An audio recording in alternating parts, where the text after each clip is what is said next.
Assalamualaikum warahmatullahi wabarakatuh. Salam dan bahagia Ibu Bapak Guru hebat. Perkenalkan, saya Eka Ariska Putri, calon guru penggerak angkatan 11 dari SMA Negeri 3 Tegal. Dalam video kali ini, saya akan melakukan aksi nyata untuk modul 1.4 yaitu tentang diseminasi budaya positif. Selamat menyaksikan.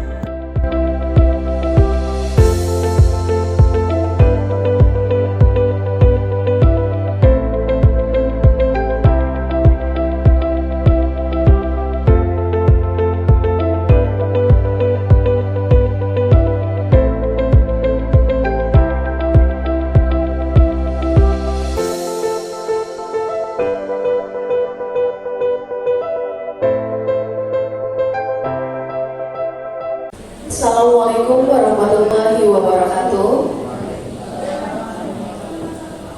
Selamat pagi dan salam sejahtera bagi kita semua. Yang terhormat Ibu Kepala Sekolah SMA Negeri 3 Tegal, Ibu Dr. Anda Sri Utakaryamana MSI, Bapak Ibu Wakil Kepala Sekolah SMA Negeri 3 Tegal yang saya hormati, dan Bapak Ibu Guru peserta dari diseminasi budaya positif yang saya hormati. Pertama-tama, marilah kita panjatkan puja dan puji syukur kepada Allah SWT yang telah melimpahkan rahmat dan karunia-Nya sehingga kita bisa berkumpul pada acara pagi hari ini. Ibu dan Bapak, izinkan saya untuk membacakan susunan acara pada kegiatan hari ini. Yang pertama adalah pembukaan, yang kedua adalah doa, sambutan, penyampaian materi oleh saya dan Bu Rini, dan yang ketiga adalah penutup. Ibu dan Bapak, marilah kita buka acara pagi hari ini dengan membaca basmalah bersama-sama. Bismillahirrahmanirrahim. Semoga kegiatan hari ini dapat memberikan manfaat untuk kita semuanya. Amin. Amin ya rabbal alamin. Baik, selanjutnya adalah doa. Izinkan saya untuk mengambil alih untuk memimpin doa. Marilah kita mulai dengan membaca doa sesuai dengan kepercayaan masing-masing. Berdoa dimulai.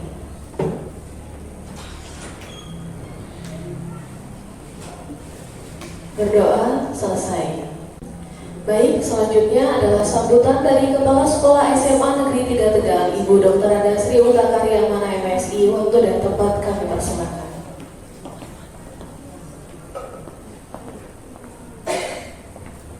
Bismillahirrahmanirrahim. Assalamualaikum warahmatullahi wabarakatuh.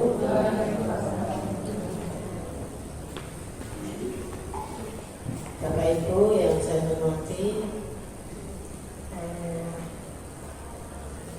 terutama Ibu Eka Ariska Putri dan Bu Rini Anggraini yang saya hormati, puji syukur marilah kita panjatkan kehadirat Allah Subhanahu wa Ta'ala yang masih memberikan kita pada hari ini dalam keadaan sehat sehingga kita dapat berkumpul di sini untuk mengikuti kegiatan diseminasi materi disiplin positif. Mudah-mudahan kegiatan kita hari ini menuntut ilmu tentang disiplin positif mendapat ridho dari Allah Subhanahu wa Ta'ala. Amin. Diberi kemudahan untuk paham dengan materi tersebut dan kita dapat melaksanakan dalam kehidupan sehari-hari sehingga pembiasaan disiplin positif di SMA Negeri 3 Tegal ini dapat diterapkan. Amin ya rabbal alamin. Sholawat serta salam marilah kita panjatkan, semoga selalu tercurah kepada junjungan kita Nabi besar Muhammad SAW beserta keluarga, sahabat dan seluruh umat Islam yang mengikuti risalahnya. Bapak Ibu, kegiatan diseminasi ini pembiasaan yang bagus, yang baik. Mestinya memang kita apabila ada yang melakukan pelatihan, mengikuti pelatihan, entah itu pelatihan PNN maupun pelatihan yang diselenggarakan dinas pendidikan maupun yang lain, itu dibiasakan melakukan diseminasi. Karena dengan melakukan diseminasi otomatis yang bersangkutan akan belajar dengan sungguh-sungguh karena nanti akan menyampaikan kepada orang lain.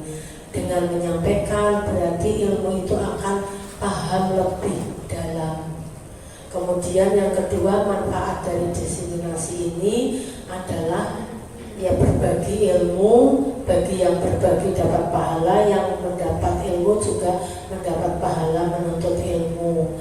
Dan ya manfaat lainnya, kita bisa meningkat lebih baik lagi. Mungkin Bapak Ibu semua sudah mempelajari disiplin positif sendiri-sendiri di PMM secara mandiri. Tetapi dengan adanya diseminasi ini, harapannya lebih meningkat lagi, lebih paham lagi, lebih dengan adanya diskusi di sini nanti lebih mantap lagi pemahamannya, sehingga harapannya pembiasaan disiplin positif ini bisa menjiwai, kita bisa menjiwai pembiasaan disiplin positif ini.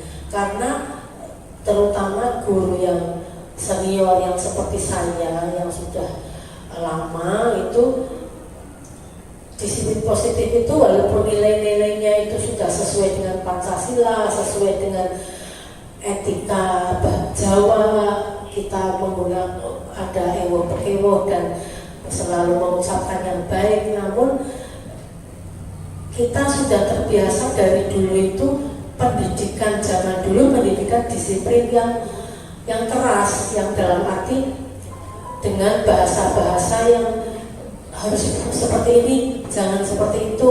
Sudah terbiasa dengan kalimat-kalimat seperti itu, sehingga bagi kami yang generasi senior, guru senior itu perlu memahami fisiologisnya kenapa harus menggunakan disiplin positif, bahwa paradigma baru sekarang ya walaupun didasari oleh nilai-nilai yang lama dari Ki Hajar Dewantara, tetapi kita kan sudah terlanjur dididik oleh pendidikan paradigma lama yang mana harus disiplin itu harus dipaksakan dulu, nanti akan terbiasa. Nah sekarang paradigma baru, apakah memaksa itu benar sesuai dengan hak asasi atau karakteristik manusia semua peserta didik. Oleh karena itu Bapak Ibu, marilah kita ikuti diseminasi budaya positif ini dengan baik. Mudah-mudahan kita bisa lebih memahami lagi materi tentang disiplin positif. Dan kepada Ibu Ariska Putri dan Bu ini, saya mengucapkan selamat melaksanakan diseminasi. Mudah-mudahan berjalan lancar dan bermanfaat untuk panjenengan semua berdua, dan juga bermanfaat untuk Bapak Ibu semuanya, terutama SMA Negeri 3 Tegal. Demikian dari saya. Selamat mengikuti diseminasi budaya positif. Dengan mengucap Bismillahirrahmanirrahim, mari Bapak Ibu kita bersama-sama membuka acara diseminasi budaya positif dari calon guru penggerak angkatan 11.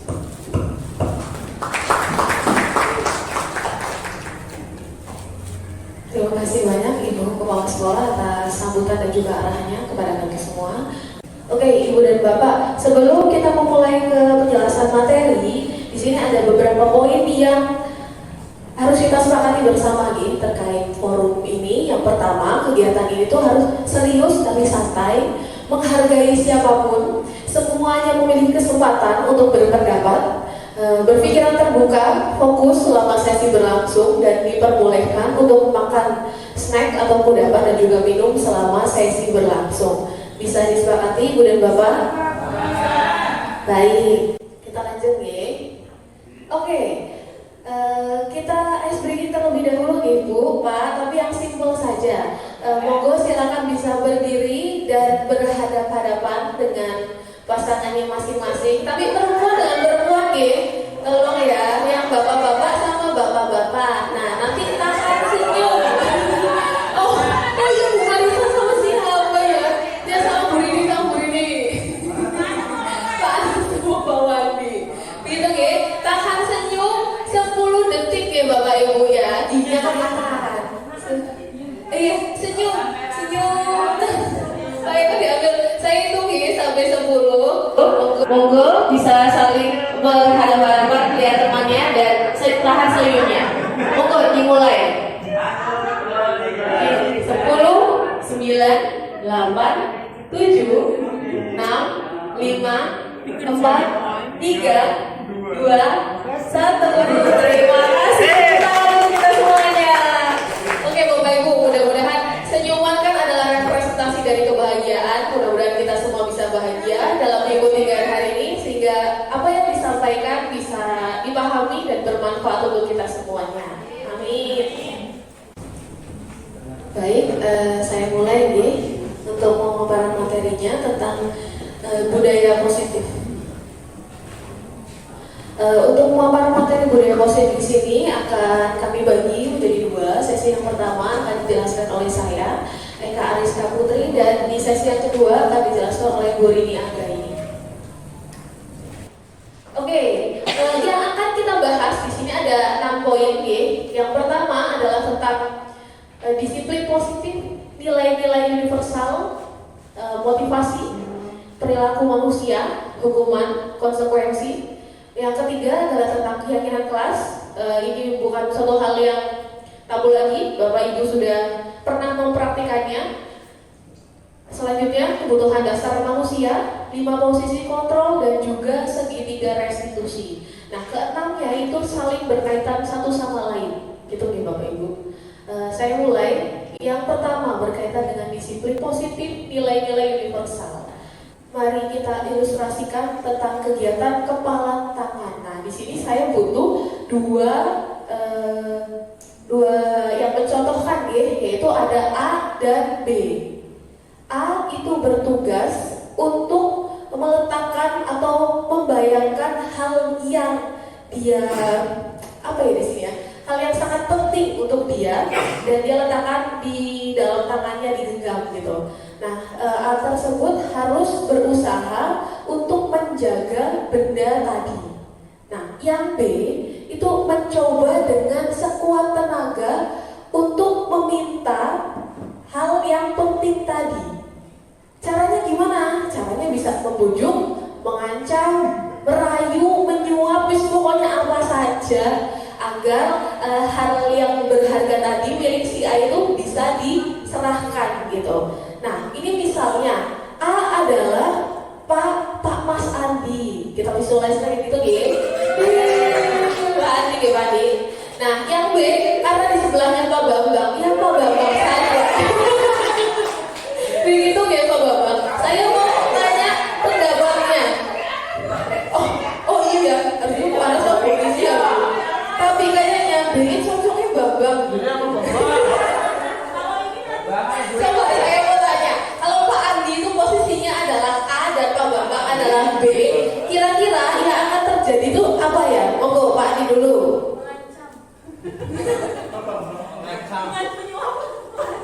Nama lembutnya itu Pak Andi adalah yang A, yang punya itu tadi yang punya hal yang berharga yang digenggam. Nah, kira-kira apa yang akan terjadi pada Mas Andi? apoteknya hilang. Bismillah, ya udah. Monggo Pak. Apa yang akan terjadi kalau saya yang menggenggam biar tidak lepas gitu, tidak hilang. Pokoknya dipertahankan. Pokoknya dipertahankan dengan segala cara. Nah, kalau Pak Bambang kan yang berusaha untuk mendapatkan hal yang berharga tadi, Pak. Kira-kira apa Pak yang akan terjadi, Pak? Terima kasih. Yang pertama saya lakukan adalah saya berdoa dulu. Saya berdoa supaya usaha saya itu dikabulkan sama Allah. Yang kedua, yang jelas saya harus menyentuh hatinya Pak Mas Andi, supaya apa yang dia miliki itu bisa diberikan ke saya. Intinya seperti itu. Tentunya dengan kata-kata yang bijak. Dan ketika saya menyampaikan bahwa kemanfaatannya itu lebih penting saya, lebih besar saya gitu, untuk masyarakat misalnya seperti itu. Begitu menurut saya. Terima kasih Pak Bambang dan Pak Mas Andi. Tepuk tangan Bapak Ibu. Oke, nah kalau itu yang terjadi Ibu dan Bapak, kira-kira dalam kegiatan ini siapa yang memegang kendali atau memegang kontrol? Kira-kira yang memegang kendali siapa Pak? Lanjut pegang mic Pak. Kalau menurut saya yang megang kendali ya tentunya Pak Mas Andi. Ya artinya dia punya kendali karena memang itu haknya dia gitu loh. Dan saya hanya berusaha untuk memintanya. Menurut saya. Oke, terima kasih Pak Bambang atas jawabannya. Betul sekali? Iya, terima kasih. Jadi kontrol atau kendali itu ada di tangan A atau contohnya tadi Pak Andi. Nah, ilustrasi ini kita kaitkan dengan pembahasan selanjutnya tentang paradigma perubahan dari kontrol ilusi kontrol. Nah, 3 hal ini itu sebenarnya adalah miskonsepsi Bapak Ibu. Jadi sesuatu yang keliru tapi dipahami dan dilakukan. Yang pertama, guru itu mengontrol murid. Ini salah.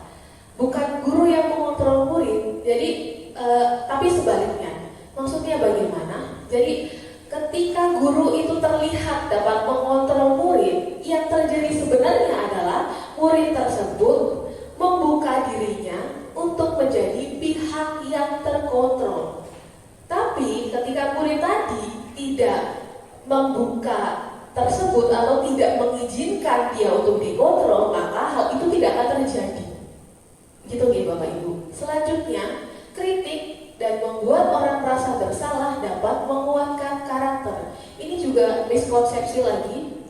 Kritik dan membuat murid merasa bersalah itu justru akan melabelkan sebuah ilustrasi kegagalan dalam diri siswa tadi, dan mereka atau siswa itu akan merasa menjadi pribadi yang buruk atau gagal begitu. Nah, kita itu seringkali tidak menyadari kalau kita sudah melakukan hal tersebut gitu loh. Kenapa kita tidak sadar? Karena kita itu mengucapkan hal yang berkaitan dengan kritik dan membuat siswa menjadi merasa bersalah itu dengan nada yang sangat lembut sekali, tapi kalimatnya negatif gitu. Jadi kita tidak sadar kalau kita sebenarnya sedang melakukan hal itu, dan itu justru tidak menguatkan karakter siswa. Yang ketiga, orang dewasa memiliki hak untuk memaksa. Itu juga miskonsepsi Bapak Ibu. Nah, kita sebagai orang yang dewasa itu selalu terkadang menganggap kita punya hak untuk mengatur murid kita, siswa kita untuk melakukan hal-hal tertentu dengan cara memaksa. Begitu? Nah, untuk apa? Untuk mencapai satu kinerja tertentu gitu. Mungkin hal itu akan bisa tercapai tujuannya, tapi dalam jangka waktu yang pendek, bukan dalam jangka waktu yang lama. Misalnya seperti apa? Misalnya seperti ini. Saya sebagai guru sejarah misalnya. Nah, saya memaksakan murid saya untuk bisa fokus dalam kegiatan pembelajaran. Tidak boleh menggunakan handphone selama kegiatan pembelajaran. Ketika mereka menggunakan handphone, maka mereka akan dapat hukuman. Hukumannya, handphonenya saya sita selama sebulan misalnya, seminggu selamaannya sebulan ya. Sebulan misalnya. Nah, apakah mereka akan mengikuti aturan tadi? Ya, mengikuti. Tapi hanya jangka pendek saja, hanya pada saat saya mengajar. Tapi ketika berubah pada mata pelajaran yang lain dan tidak menerapkan konsep yang seperti tadi, misalkan ketika menggunakan handphone itu langsung disita seminggu, ya dia tetap akan menggunakan handphonenya dia gitu. Karena tadi orang dewasa memang memiliki hak untuk memaksa, tapi paksaan yang diberikan itu berdampak dalam jangka pendek, bukan jangka panjang. Dan yang lebih parah lagi sebenarnya, pemaksaan tersebut itu bisa menimbulkan kondisi yang berselisih atau permusuhan antar murid dan gurunya. Kira-kira seperti itu visualisasinya nih Bapak Ibu. Selanjutnya, nah, makna disiplin. Disiplin itu kira-kira apa nih Bapak Ibu? Barangkali ada yang tahu. Pak Mufli, barangkali Pak Mufli. Ya, Pak Mufli, kalau kata menurut Pak Mufli, disiplin itu artinya apa Pak Mufli? Oke, terima kasih waktunya Bapak. Izinkan saya menjawab terkait disiplin artinya ketika seseorang mematuhi tata tertib yang ada di lingkungan maupun sekolah ataupun di tempat dia berada. Itu makna disiplin menurut saya. Ya, baik, terima kasih Pak Pufli. Mungkin ditambahi menurut Pak Wandi, monggo Guru BK. Wah, apa makna dari disiplin Pak? Baik, akan saya jawab.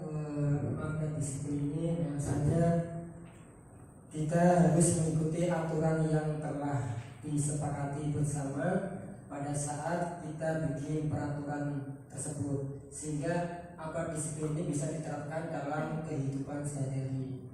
Perlu adanya aturan yang telah disepakati pertama. Ya, baik, terima kasih Pak Pufli dan juga Pak Suwandi atas jawabannya dari makna disiplin gitu. Baik, Bapak Ibu, kita masuk ke pembahasannya ya. Secara harfiah disiplin itu sebenarnya berasal dari bahasa Latin, artinya itu disiplina. Disiplin itu artinya belajar. Belajar untuk apa? Untuk menggali potensi yang dimiliki, dalam hal ini dimiliki oleh murid, untuk menuju sebuah tujuan yang mulia. Begitu. Jadi makna dari disiplin itu tadi, belajar agar mereka mencapai, menggali potensi dan juga dapat mencapai tujuan yang mulia. Tapi sekarang ini makna dari disiplin itu sudah berubah bagaimana maksudnya? Menjadi sesuatu yang dilakukan oleh seseorang pada orang lain untuk mendapatkan kepatuhan. Jadi mereka melakukan tadi disiplin tadi itu lebih bukan untuk mencapai sebuah tujuan yang mulia, bukan, tapi lebih kepada mengikuti apa yang diperintahkan oleh orang lain gitu untuk mendapatkan sebuah kepatuhan, begitu maksudnya. Jadi misalnya bagaimana? Misalnya begini, misalnya ada siswa yang berangkat ke sekolah. Kadang kan ada yang terlambat, ada yang telat, gitu, ada yang tepat waktu gitu. Nah, representasi dari disiplin itu adalah harusnya mereka berangkat ke sekolah sesuai dengan jamnya, karena tujuannya adalah mereka ingin melakukan kegiatan pembelajaran dengan baik, dengan nyaman, gitu ya Bapak Ibu. Tapi yang terjadi pada beberapa hal itu mereka melakukan kegiatan itu agar tidak dihukum oleh guru BK-nya, agar tidak dihukum oleh guru piketnya. Jadi bukan tujuan utama, tapi agar tidak dihukum tadi. Nah itu tadi pergeseran maknanya Bapak Ibu. Lalu bagaimana caranya kita mengembalikan makna dari disiplin tadi agar dia sesuai dengan makna awalnya? Caranya bagaimana? Caranya dengan menggunakan metode disiplin positif. Toolsnya pakai disiplin positif Bapak dan Ibu. Apa itu disiplin positif? Suatu cara penerapan disiplin yang mengajarkan anak bertanggung jawab, menumbuhkan kesadaran diri berdasarkan nilai-nilai kebajikan. Nilai-nilai kebajikan ini apa? Maksudnya bagaimana? Ini yang berlanjut ke slide yang selanjutnya. Nilai-nilai kebajikan universal itu dilakukan kalau misalkan anak itu melakukan atau berdasarkan nilai kebajikan universal, maka tujuan yang akan tercapai adalah tujuan yang mulia tadi. Di sini dijelaskan bahwa setiap perbuatan yang dilakukan oleh seseorang ataupun murid itu pasti punya tujuannya. Nah, kita berusaha mengarahkan tujuan tadi menjadi tujuan yang mulia, gitu. Nah, dengan cara mengaitkannya dengan nilai kebajikan. Apa nilai kebajikan yang ingin dikaitkan sesuai dengan kurikulum kita? Nilainya pakai nilai profil pelajar Pancasila. Nilai profil pelajar Pancasila itu apa sih Bu Ana? Misalnya Bu Ana.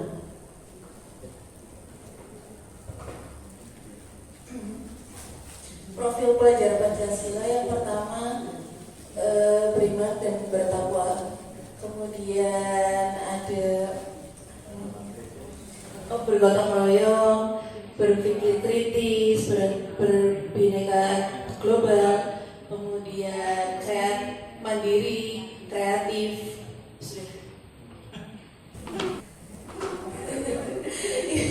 Ya Bapak Ibu, jadi tadi disiplin positif tadi itu untuk mengarahkan atau harus dikaitkan dengan nilai-nilai kebajikan universal. Dalam hal ini untuk konteks siswa itu dikaitkan dengan nilai profil pelajar Pancasila. Selanjutnya berkaitan dengan teori motivasi hukuman penghargaan. Tadi sempat disinggung bahwa setiap anak itu melakukan sesuatu pasti punya tujuannya. Selain punya tujuan, juga punya motivasi yang berbeda-beda. Di sini dijelaskan ada 3 jenis motivasi. Motivasi yang pertama itu adalah untuk menghindari ketidaknyamanan atau untuk menghindari hukuman. Yang kedua, untuk mendapatkan imbalan. Dan yang ketiga, untuk menjadi orang yang mereka inginkan dan menghargai diri sendiri dengan nilai yang mereka percaya. Misalnya untuk menghindari ketidaknyamanan atau hukuman, seperti yang tadi dijelaskan, anak berangkat ke sekolah itu bukan karena ingin misalkan mengikuti kegiatan pembelajaran dengan baik, dengan nyaman, karena dia datang tepat waktu, tapi dia menghindari hukuman dari guru BK-nya misalnya. Itu adalah perilaku motivasi yang pertama.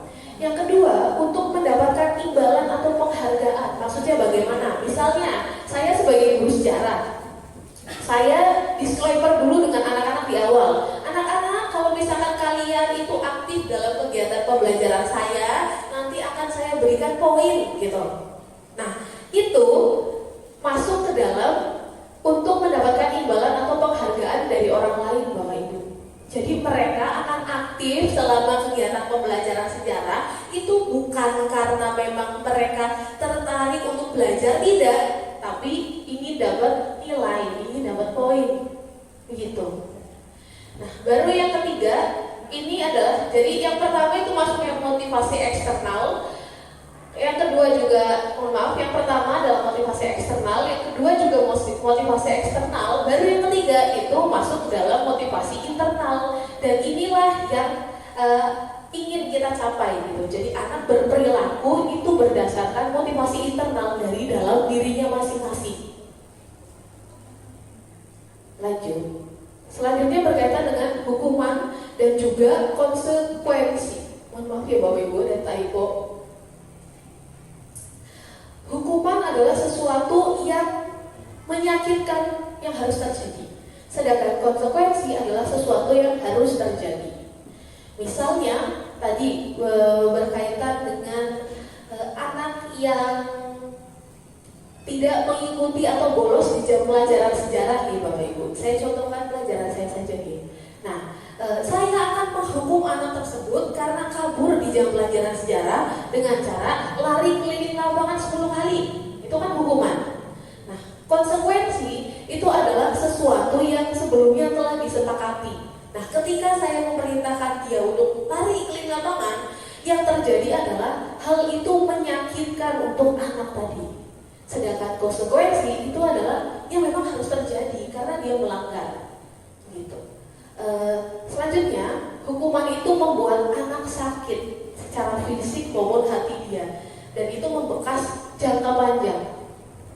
Jadi anak-anak itu, atau pasti Bapak Ibu dulu waktu sekolah pernah mendapatkan hukuman dari gurunya. Nah, itu akan ingat dengan jelas sampai Bapak Ibu dewasa, umur berapapun ditanya pasti akan menjelaskan itu dengan sangat detail sekali. Karena hukuman itu akan membekas pada diri kita. Apalagi misalkan kita diperlakukan seperti itu di depan teman-teman yang lain, nah itu akan sangat kita ingat gitu. Sedangkan konsekuensi itu membuat anak memang tidak nyaman tapi jangka pendek. Itu bedanya di situ ya. Selanjutnya, anak justru akan membenci kedisiplinan apabila dia dihukum. Kalau konsekuensi, anak justru akan menghargai kedisiplinan. Selanjutnya, dari hukuman, anak akan belajar untuk menyembunyikan kesalahan. Jadi gimana caranya pokoknya biar gak dihukum. Jadi dia akan menyembunyikan kesalahan yang dia miliki. Sedangkan konsekuensi itu akan membuat siswa belajar untuk mematuhi peraturan. Nah, selanjutnya ternyata penghargaan atau rewardnya itu juga masuk dalam hukuman Bapak dan Ibu. Maksudnya bagaimana? Di sini dijelaskan bahwa penghargaan berlaku sama dengan hukuman, dalam arti meminta atau membujuk seseorang melakukan sesuatu untuk memenuhi satu tujuan tertentu dari orang yang meminta dia. Dorongan eksternal dan akan ada faktor ketergantungan. Beberapa dampak dari penghargaan misalnya menurunkan kualitas, mematikan kreativitas. Penghargaan akan mengurangi motivasi intrinsik. Contohnya ya tadi misalkan pelajaran sejarah, nanti kalau kamu aktif saya kasih poin. Harusnya itu tidak perlu disclaimer kayak gitu di awal gitu. Ya kita catat aja. Kita tidak perlu mengatakan kalimat nanti anak yang aktif saya kasih poin. Kamu siapa namanya? Ini siapa gitu. Itu masuk dalam motivasi eksternal gitu. Jadi mereka akan bertanya, menjawab pertanyaan atau apapun itu, keaktifan mereka selama di kelas itu berasal dari keinginan mereka untuk dapat poin. Bukan keinginan mereka untuk belajar materi sejarah, itu bukan. Begitu. Nah, tapi kalau misalnya pelajaran matematika satu kelas nilai minimalnya 80 misalnya. Nah, terus guru matematikanya itu berinisiatif untuk ngasih dia kue gitu. Lah, itu termasuk dihukum oleh penghargaan apa bukan Bapak Ibu? Monggo. Berarti guru matematika. Bu Marisa, kalau pertanyaan atau ilustrasi yang seperti tadi itu kira-kira gimana? Misalnya nih, satu kelas dapat nilai matematikanya 80, nilai minimalnya, ulangannya overrate banget. Nah, itu termasuk dihukum oleh penghargaan apa bukan ya Bu Marisa? Terus Bu Marisa ngasih dia kue gitu. Nah, jadi ngasih penghargaannya, wah tak beliin kue gitu satu kelas itu. Nah, itu termasuk dihukum oleh penghargaan apa bukan? Kalau menurut saya ya. Iya. Kalau menurut saya, kalau misalkan dari awal tidak diberitahu akan diberi hadiah atau diberi imbalan gitulah ya. Kalau menurut saya itu bukan termasuk hukuman ya. Karena itu maksudnya dikasihkan setelah selesai dan ternyata nilai anak-anak bagus ya di situ. Bagus, terus inisiatif dari guru itu memberikan seperti itu. Jadi menurut saya bukan sebagai hukuman atau penghargaan. Iya, dihukum oleh betul sekali jawabannya.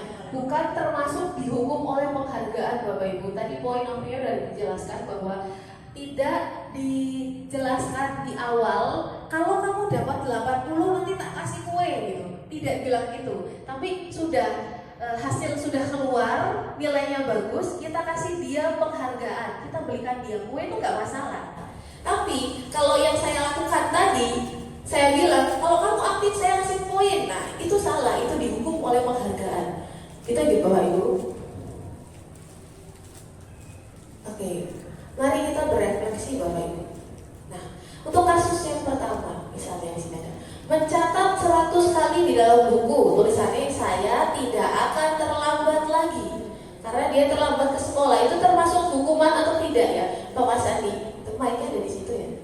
Iya, Mas Andi aja. Iya, termasuk hukuman. Oke, betul, termasuk hukuman. Yang kedua, lari mengelilingi lapangan basket 2 kali karena terlambat hadir sekolah. Walaupun itu olahraga masuk hukuman. Betul. Selanjutnya, murid diminta untuk push up 15 kali karena tidak pakai masker. Biar sehat tetap hukuman. Biar sehat tapi tetap hukuman ya. Nah, terakhir, menggantikan kertas tugas teman yang telah dicoret-coret. Iya, termasuk konsekuensi. Ini konsekuensi betul sekali. Nah, membersihkan tumpahan air di meja karena tersenggol pada saat belajar, itu hukuman atau konsekuensi? Konsekuensi. Dua terakhir, disuruh untuk tidak menggunakan sepatu seharian karena tidak menggunakan hukuman. Betul. Terakhir, lari mengelilingi lapangan 2 kali karena terlambat 10 menit pelajaran PJOK. Hukuman. Itu di Bapak Ibu, jadi bisa membedakan antara hukuman dan konsekuensi. Dan kita sebagai guru itu apakah masih diperlukan melakukan hukuman kepada murid? Gimana Bapak Ibu? Bu Hikmah, Bu Arisi jauh di belakang. Ada mic-nya sampingnya apa mic-nya? Oh, keluar. Oke. Kalau mungkin pendapat saya ya, yang namanya konsekuensi kita jelaskan ke anak-anak. Misalkan kamu melanggar, konsekuensinya datang terlambat, konsekuensinya karena sudah disepakati itu bukan hukuman. Kalau sudah disepakati, jadi kalau anak-anak misalkan melanggar aturan, berarti sudah tahu konsekuensinya. Saya yakin anak-anak paham, tapi ini kan berpikir positif. Kalau sesuatu dinilai positif, pasti kita akan menilai sesuatu juga dengan positif. Sebaliknya, kalau itu dinilainya negatif, semua akan negatif. Tergantung bagaimana kita menyikapi dari awal. Kalau itu memang hukuman, konsekuensinya kamu terlambat melaksanakan misalkan lari, ya itu berarti tahu diri. Oh, saya bukan mendapatkan hukuman tapi konsekuensi. Tapi kalau misalkan kamu terlambat, saya hukum, itu beda lagi. Jadi tergantung penerapan awal dan pemahaman kepada anak-anak atau peserta didik. Demikian, terima kasih. Oke, Pendapat saya. terima kasih Pak Dede. Selanjutnya mungkin ada yang lain yang mau berpendapat, mungkin Bu Arisi, Guru BK. Masih perlukah kita menerapkan hukuman pada siswa kita? Terima kasih kepada Mbak Eka. Kalau menurut saya hukuman tidak tepat untuk diterapkan kepada anak, karena di sini sekarang kita harus dari awal sudah ada kesepakatan. Jadi kalau sudah ada kesepakatan, nanti kan sudah ada konsekuensinya. Misalkan anak tidak hadir alfa 3 kali sesuai kesepakatan kita, bagaimana anak misalkan dipanggil orang tuanya, berarti kan itu sudah konsekuensinya. Jadi jangan dalam bentuk hukuman, karena hukuman itu akan bersifat sementara. Misalkan tadi yang anak terlambat, kalau kita hukum dia hari itu dihukum mau, tapi masih ngulangi lagi. Jadi pada anak terlambat biasanya saya lakukan restitusi. Jadi anak berubah dari dirinya, tapi bukan karena hukuman tadi. Terima kasih. Ya, terima kasih Bu Arisi atas jawabannya. Betul sekali Bapak Ibu, hukuman itu sudah tidak perlu lagi kita lakukan dalam hal mendidik murid, tapi kita bisa melakukan cara yang lain. Ada konsekuensi, ada juga segitiga restitusi di situ. Kalau misalkan kita melakukan hukuman, mungkin dia akan tertib disiplin karena ada saya misalkan yang menerapkan hukuman itu. Tapi ketika saya sudah tidak menangani siswa tersebut, dia akan kembali melakukan hal yang sama gitu. Jadi kita perlu memunculkan motivasinya internal bukan eksternal. Bukan karena anak tersebut tertib, datang tepat waktu, ikut pelajaran, itu karena mereka butuh. Bukan karena mereka ingin menghindari hukuman dari saya misalkan atau apapun itu gitu. Jadi itu yang perlu dirubah. Nah, selanjutnya tentang keyakinan kelas. Keyakinan kelas di sini itu Bapak Ibu kan pasti sudah pernah buat nih. Kira-kira kalau Bapak Ibu buat keyakinan kelas di awal itu tahapannya apa saja? Kira-kira tahapannya apa saja nih? Pak Bambang saja nih, semua Pak Bambang. Iya, balik lagi.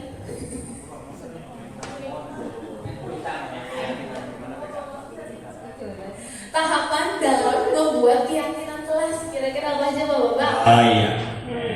Tahapan dalam membuat keyakinan kelas itu yang sudah pernah saya lakukan gitu ya. Jadi memberi pengertian kepada peserta didik ya tentang pentingnya keyakinan kelas demi kelancaran proses pembelajaran. Tahapan yang dilakukan anak itu menulis keinginan kelas tentang kelas yang nyaman gitu pada kertas yang apa ya? Sticky note. Sticky note ya. Iya. Itu terus ditempel di depan, itu masing-masing siswa menulis. Terus setelah itu kita tawarkan kepada peserta didik kira-kira dari kesepakatan ini yang mau dipakai yang mana gitu. Terus Terus setelah ditemukan kesepakatan, baru nanti dalam proses pembelajaran kita coba laksanakan. Terus selanjutnya dalam tiap proses pembelajaran kita evaluasi apakah ada beberapa kesepakatan kelas yang terus berlanjut, apa ada yang perlu direvisi. Intinya seperti itu. Terima kasih. Sama-sama Pak Bambang. Jadi itu adalah tadi langkah-langkah yang dilakukan oleh Pak Bambang dalam keyakinan kelas. Tapi sebelumnya saya di sini muncul pertanyaan Bapak Ibu. Mohon maaf ini kelewat. Kenapa disebutnya keyakinan kelas? Kenapa nggak peraturan kelas aja? Coba Pak Andi saja di sampingnya. Oh, Pak Bambang mau jawab. Sepertinya sudah mengangkat ya Allah. Semangat kita jawab. Tapi kok orang oli?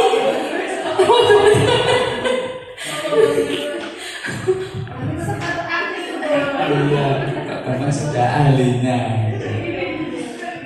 Ya, mengapa disebutnya keyakinan kelas bukan peraturan kelas? Dari istilah yakin, jadi diharapkan ini dari dalam diri peserta didik kita masing-masing bahwa ada keyakinan, keinginan, kesadaran untuk membuat suasana kelas yang sesuai dengan keyakinan kita bersama yang kita kesepakati. Jadi kesepakatan keyakinan kelas bahwa kita niatin belajar yang baik dengan kondisi begini. Kalau ternyata tidak sesuai maka konsekuensinya begini itu berdasarkan keyakinan bersama, kesepakatan bersama, bukan dari aturan dari Bapak Ibu gurunya. Mungkin itu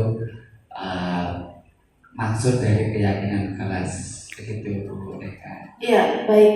Jadi begitu ya Pak Mas Andi, jadi jawabannya betul sekali. Kenapa keyakinan, kenapa tidak peraturan? Karena dengan keyakinan itu kita akan muncul kesadaran dalam diri kita untuk mematuhi peraturan tadi. Tapi kalau hanya sekedar peraturan tertulis, itu kita mematuhinya tanpa tahu ini tujuannya itu sebenarnya buat apa gitu. Nah, ilustrasinya misalnya mengapa kita memiliki peraturan tentang menggunakan helm pada saat mengendarai kendaraan roda 2 atau motor? Kira-kira untuk apa, Pak Bambang? Lagi ya, yang kamu beli wes kan? Ya, pertanyaan pertama. Mengapa kita memiliki peraturan tentang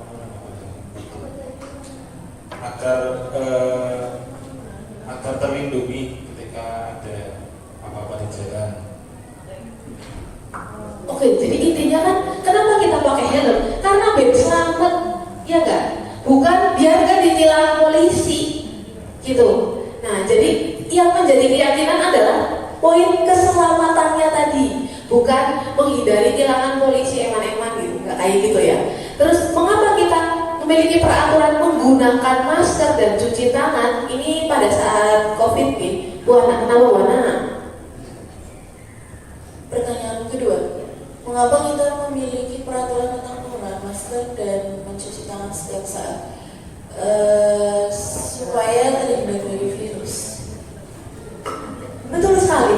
Jadi keyakinannya berarti tentang kesehatan, gitu. Bukan kita melakukan itu takut nanti kena tegur sama petugas. Waktu itu kan pas COVID ada disuruh nyatu dan lain sebagainya gitu ya. Jadi kesadarannya itu tadi.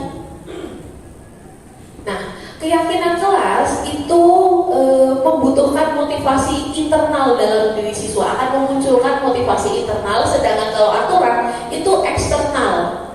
Terus aturan tadi itu akan membuat seseorang tuh berusaha menghindari hukuman. Jadi saya pakai helm biar nggak ditilang sama polisi, gitu lah. Itu masuk dari peraturan tadi. Tapi kalau keyakinan, saya pakai helm dihubungkan dengan nilai kebajikan karena biar saya bisa terlindungi dari, biar bisa selamat dan lain sebagainya. Nah, kalau dihubungkan dengan kelas atau sekolah, nilai kebajikannya tadi yang nilai profil pelajar Pancasila gitu.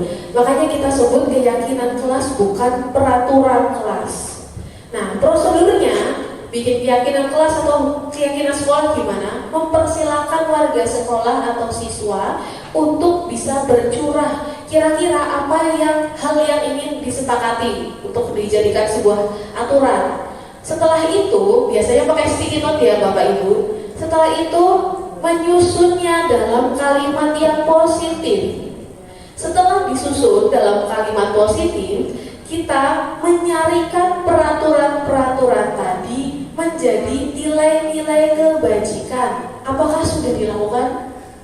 Setelah itu, 2 tahapan yang terakhir itu adalah kita memberikan sebuah keyakinan pada murid dengan cara, dengan pendalaman kelas, keyakinan kelas dengan tabel Y dan T, dan juga dengan kegiatan tugas saya dan tugas kamu. Jadi mungkin yang sudah kita lakukan itu sampai di tahapan yang ketiga.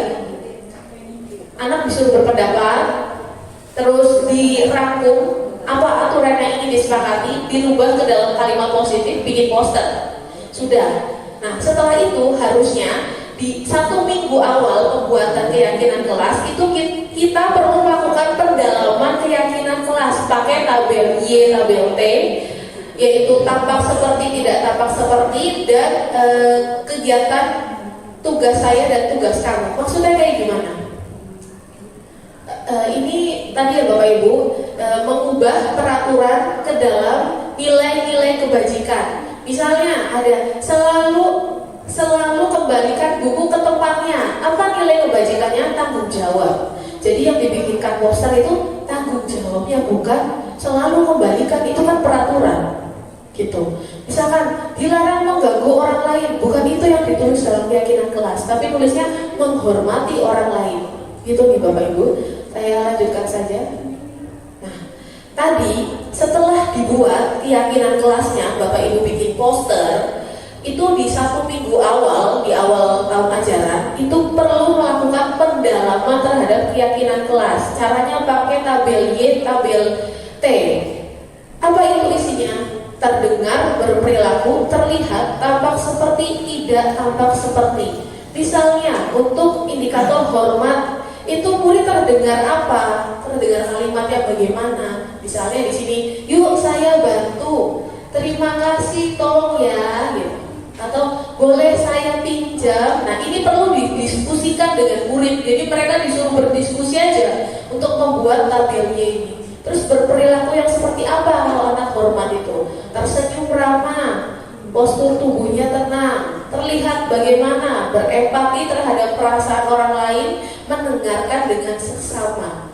Terus yang tampak seperti apa murid yang hormat itu? Datang tepat waktu, menyapa guru setiap hari. Tidak tampak seperti apa kalau anak yang tidak hormat? Berarti sering hadir terlambat, tidak acuh terhadap guru dan teman, tidak mengembalikan barang dan lain sebagainya. Nah, ini itu bisa didiskusikan dengan murid, ya kan? Terus ditempel di kelas. Jadi mereka bisa lebih memahami lagi bahwa murid yang hormat itu akan tampak seperti apa, tidak tampak seperti apa, dengan harapan mereka akan lebih memahami dari keyakinan yang sudah dibuat. Selain ini, ada lagi dengan menggunakan tabel tugas saya dan tugas kamu. Tugas saya itu maksudnya tugas guru. Guru itu tugasnya apa sih? Menjalankan keyakinan kelas, peduli terhadap murid. Murid tugasnya ngapain aja? Menjalankan dan mendengarkan. Terus apa lagi? Diskusikan itu dengan murid. Nah, guru itu tugasnya bukan apa? Bukan menyakiti atau disakiti, merapikan barang-barang murid, itu bukan tugas dari guru. Nah, murid tugasnya bukan apa? Menyakiti, disakiti, mengeluh, merusak barang pribadi atau milik orang lain. Nah, ini perlu didiskusikan dengan murid setelah keyakinan kelas dibuat, paling tidak seminggu setelahnya. Kalau sudah dituangkan dalam kertas atau apapun itu, nah ditempelkan di kelas. Jadi mereka lebih bisa memaknai dari keyakinan yang sudah dibuat. Harapannya muncul motivasi dalam diri anak, motivasi internal untuk mereka dapat melaksanakan keyakinan yang sudah dibuat, gitu kan. Selama ini kan kita paling sampai dibikin dalam bentuk poster, tempel, wis ya. Nah, harusnya ada tahapan-tahapan seperti sampai di tahap ini Bapak Ibu. Jadi anak lebih bisa memaknai. Oh, maksudnya hormat ini, maksudnya menghormati orang lain begini. Berarti saya kalau seperti ini saya tidak menghormati orang lain. Kurang lebih begitu Bapak Ibu. Selanjutnya, sebetulnya siswa itu melakukan sebuah kesalahan itu tujuannya adalah untuk memenuhi kebutuhan dasar dari manusia. Mohon maaf ya Bapak Ibu, tulisannya kecil sekali. Yang pertama adalah kebutuhan monggo.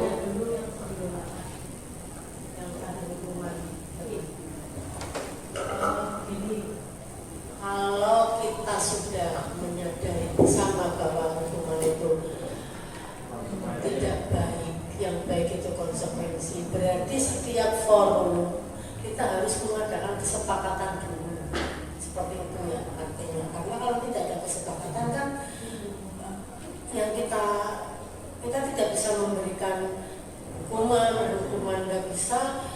Tetapi kalau kita berikan secara mendadak, kamu seperti ini, kan berarti namanya hukuman tadi ya. Berarti agar tidak seperti itu, agar anak itu melaksanakan sebuah konsekuensi atas kesadaran sendiri, berarti kan ada kesepakatan dulu sebelumnya. Betul ya. Berarti kesimpulannya setiap forum atau misalnya pembelajaran di kelas ataupun pertemuan itu kita harus membuat kesepakatan dulu ya. Baik Ibu, terima kasih atas umpan baliknya. Betul sekali Bapak Ibu, jadi kita perlu menerapkan kesepakatan sebelumnya. Misalnya yang sudah Bapak Ibu terapkan ada kesepakatan kelas di awal kegiatan pembelajaran. Nah, itu tidak sekedar kita kemudian membuat kesepakatan itu, tapi ada tindak lanjutnya. Nanti di akhir akan coba saya jelaskan nih Bapak Ibu. Nah, tadi siswa itu melakukan kesalahan pasti tujuannya itu ada untuk memenuhi kebutuhan dasarnya. Ada 5 kebutuhan dasar manusia untuk bertahan hidup, untuk merasakan kebebasan, untuk merasakan kesenangan, untuk mendapatkan penguasaan dan mendapatkan kasih sayang ataupun rasa untuk diterima. Selanjutnya, nah guru dalam menangani murid itu ada 5 posisi kontrolnya. Yang pertama adalah sebagai penghukum, dan yang kedua sebagai pembuat rasa bersalah. Nah, kalau 2 posisi ini, itu kita akan memberikan identitas gagal pada murid tadi, atau kontrolnya berasal dari luar. Sedangkan yang selanjutnya, posisi sebagai teman, sebagai pemantau, dan sebagai manajer. Nah, 3 posisi di akhir itu akan memberikan identitas berhasil pada murid. Nah, pada posisi apakah yang sudah kita lakukan selama ini? Apakah kita sudah menerapkan posisi sebagai manajer dengan menerapkan segitiga restitusi seperti yang tadi dijelaskan oleh Bu Warisi, atau kita justru menempatkan diri sebagai pembuat rasa bersalah ketika murid melakukan sebuah kesalahan? Saya munculkan contoh kasus nih Bapak Ibu di sini. Kasusnya itu Ibu Dani, gurunya Ibu Dani itu menjelaskan materi bahasa Inggris di papan tulis, tapi siswa dia namanya Fajar di sini itu menunjukkan rasa malas, tidur-tiduran, acuh tak acuh, gitu kan. Akhirnya Bu Dani itu menyuruh Fajar coba jawab pertanyaan nomor 3, maju ke depan dan kerjakan di papan tulis. Fajar tetap saja malas-malasan dan sampai di depan hanya diam sambil memegang buku bahasa Inggris dan memainkan spidol di tangannya. Jadi dia tidak menjalankan instruksi. Selanjutnya Bu Dani itu menanyakan kepada Fajar, ayo Fajar, makanya jangan tidur-tiduran, lain kali perhatikan. Sudah sana, duduk kembali, kira-kira siapa yang bisa menjawab pertanyaan ini? Gitu ya Bapak Ibu. Selanjutnya Bu Dani itu mengucapkan, gimana sih kamu Fajar, kamu tuh tidak kasihan sama saya, ibu udah capek-capek ngajar kamu, tidak kasihan kamu sama ibu. Nah, dalam contoh kasus ini, kira-kira Bu Dani itu berada dalam posisi kontrol yang mana? Sebagai penghukum, pembuat rasa bersalah, sebagai teman, sebagai pemantau atau manajer, sebagai apa ya? Bu, Madam Ella. Madam. Tadi kan Madam ya. Jadi sebagai penghukum, sebagai rasa bersalah, teman, pemantau atau manajer gitu, Madam. Di dalam kasus Ibu Dani ini lebih ke arah sebagai pembuat rasa bersalah. Iya, betul sekali. Jadi posisi kontrolnya Ibu Dani adalah membuat rasa bersalah. Dilihat dari mana kalimat terakhir, gimana sih kamu Fajar, kamu gak kasihan sama ibu ya Fajar, ibu tuh udah capek-capek ngajar kamu tapi kamu malah kayak gini. Nah, kalimat itu tuh kita mendiskreditkan murid dan membuat murid itu merasa, aduh aku kok kayak gini gitu. Jadi dengan kalimat tadi dan posisi tadi akan menempatkan murid pada identitas gagal dan dia merasa menjadi pribadi yang buruk sekali. Nah, kalau Bu Dani membuat rasa bersalah, Fajar itu sedang berusaha memenuhi kebutuhan apa? Kebutuhan bertahan hidup, kebutuhan akan kasih sayang dan perhatian, kebutuhan akan kebebasan, atau yang mana? Bu Hesti, monggo Bu Hesti.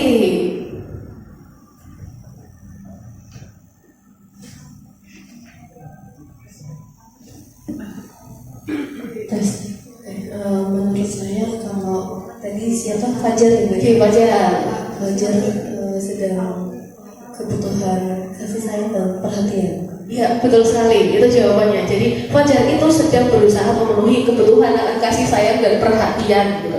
Jadi dia malas-malasan, dia tidak memperhatikan itu agar ternotis oleh Bu Dani gitu, ya kan, untuk mendapatkan perhatian dari gurunya.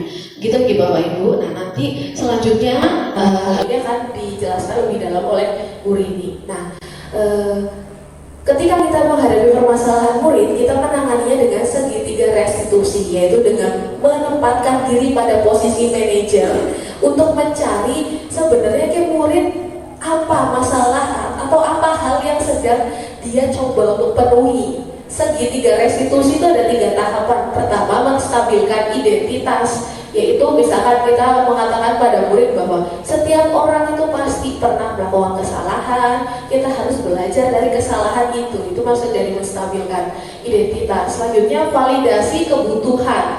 Validasi kebutuhan itu terrepresentasi dari pertanyaan, kamu melakukan kesalahan ini pasti ada alasannya, dicari tahu apa yang menyebabkan dia melakukan hal tersebut.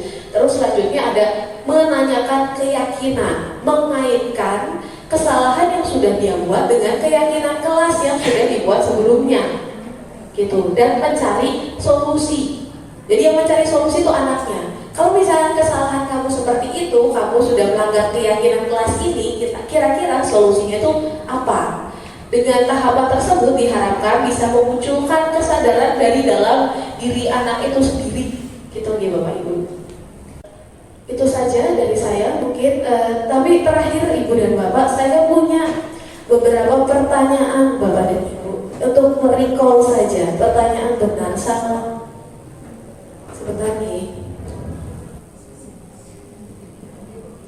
Mungkin ini bisa Bapak Ibu lakukan juga kuis dengan anak-anak, karena ini pakai cara yang berbeda Bapak Ibu, ini pakai grup gitu, jadi tidak individu.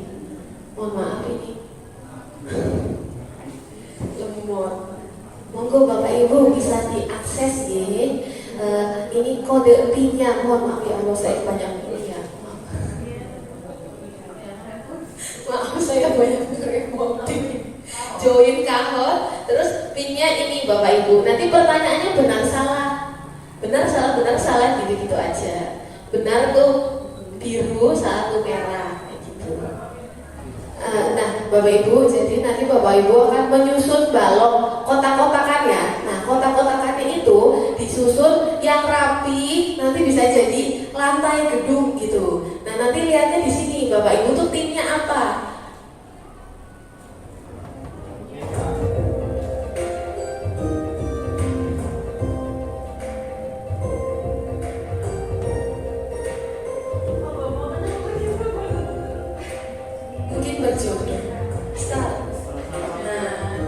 Begini ya Bapak Ibu, jadi baloknya diurutin biar jadi lantai.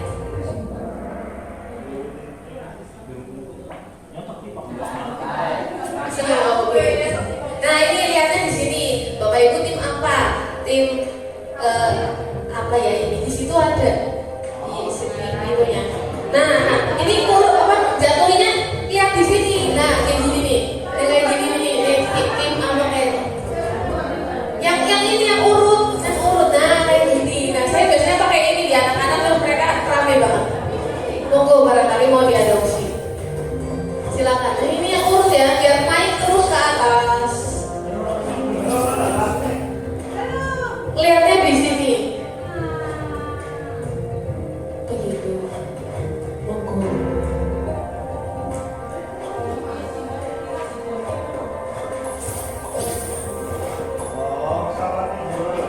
Iya, jadi ngejatuhinnya itu melihat di layar gitu. Kalau salah ya nggak masuk. Terus harus rata, jangan ke atas kayak gitu ya. Kalau ke atas eman-eman, biar jadi gedung. Nah kayak gini, naik terus. Jadi 1, 2, 3, 4 disusun. Gitu Bapak Ibu.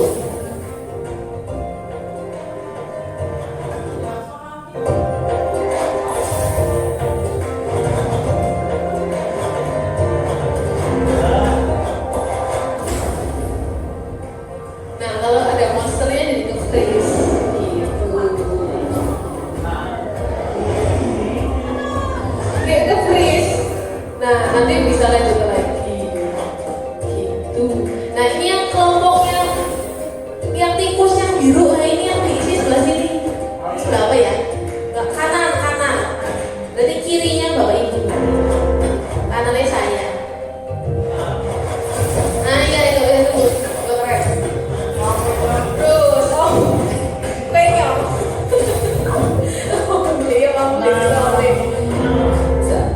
Kelompoknya serigala ya yang merah, yang diisi yang sebelah kanan. Dulu tapi orang jadi di lantai ya. Itu ya Bapak Ibu.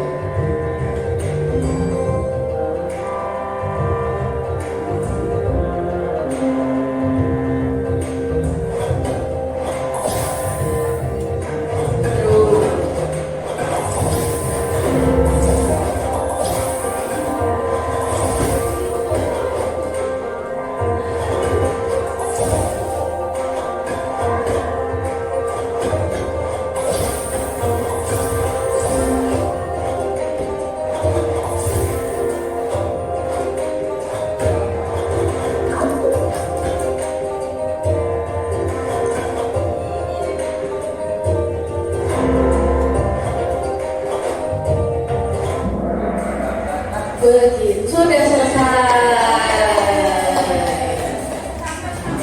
Ini untuk yang peringkat ketiga. Peringkat kedua. Peringkat yang pertama. Samer. Terima kasih tepuk tangan untuk kita semuanya, Ibu dan Bapak. Gitu nih Bapak Ibu, mungkin bisa diadopsi sesuai dengan tujuan pendidikan berdasarkan Ki Dewantara, bahwa kita harus mendidik anak sesuai dengan kodratnya. Terima kasih Ibu dan Bapak atas partisipasinya. Saya mohon maaf apabila ada kesalahan selama proses ini. Saya tidak ada niatan apapun. Mudah-mudahan apa yang kita pelajari hari ini bisa bermanfaat untuk kita semuanya. Saya akhiri. Wassalamualaikum warahmatullahi wabarakatuh. Terima kasih.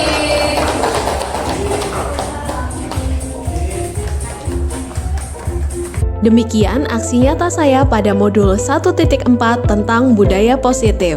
Semoga dapat memberikan manfaat untuk kita semua. Terima kasih banyak, tetap semangat, salam dan bahagia. Wassalamualaikum warahmatullahi wabarakatuh.